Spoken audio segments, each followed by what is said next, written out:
Registration శాఖ ప్రక్షాళనపై focus పెట్టింది తెలంగాణ సర్కార్. కరప్షన్ కు అడ్డుకట్ట వేసేందుకు కొన్ని మార్పులు తీసుకొస్తోంది. అవేంటో ఒకసారి చూద్దాం. రిజిస్ట్రేషన్ శాఖలో మార్పులకు శ్రీకారం చుట్టింది ప్రభుత్వం.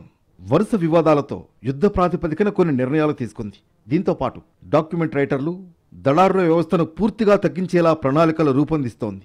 వీరిని కట్టడి చేసేందుకు 6 నెలల క్రితం స్లాట్ విధానం అమల్లోకి తీసుకొచ్చినప్పుడు కొనుగోలు, విక్రయానికి సంబంధించి డాక్యుమెంట్ను ఎలా తయారు చేయాలన్న దానిపై ఫార్మాట్ను ఆన్లైన్లో ఉంచింది.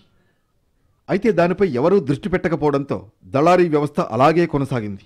ఇటీవల ఏసీబీ దాడులు జరిగిన తర్వాత ఆన్లైన్లో డాక్యుమెంట్ను ఎలా రూపొందించాలన్న దానిపై సబ్ రిజిస్ట్రార్లు, కొనుగోలు, విక్రయదారులకు అవగాహన కల్పిస్తున్నారు. దీనివల్ల రానున్న రోజుల్లో డాక్యుమెంట్ రైటర్లు, దళారుల వ్యవస్థను దాదాపు తగ్గించవచ్చని ప్రభుత్వం భావిస్తోంది. ఒక నవంబర్ నెలలోనే 13 సబ్ రిజిస్ట్రార్ కార్యాలయాలపై జరిగిన ఏసీబీ దాడులతో రైటర్లు, దళారులు ఆఫీసులోకి రాకుండా ఇప్పటికే సబ్ రిజిస్ట్రార్లు కట్టుదిట్టమైన చర్యలు చేపట్టారు.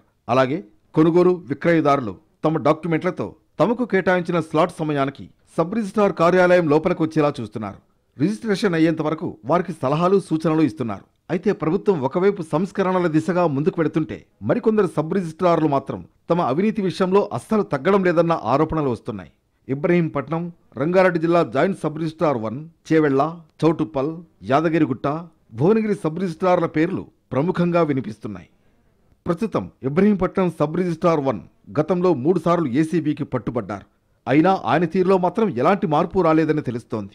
రంగారెడ్డి జిల్లా జాయింట్ సబ్ రిజిస్ట్రార్ 1పై సైబరాబాద్ ఈఓడబ్ల్యూ స్టేషన్లో ప్రస్తుతం కేసు నమోదైంది. ఇక చేవెళ్ల, చౌటుప్పల్, యాదగిరిగుట్ట, భువనగిరి సబ్ రిజిస్ట్రార్లు అనుమతి లేని ప్లాట్లకు, ప్రభుత్వ భూములకు బై నెంబర్లు వేసి భారీగా రిజిస్ట్రేషన్లు చేస్తున్నారన్న ఫిర్యాదులు ప్రభుత్వానికి అందుతున్నాయి.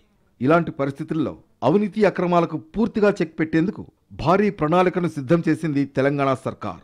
మరి ఇది ఎంతవరకు సత్ఫలితాన్ని ఇస్తుందన్నది చూడాలి.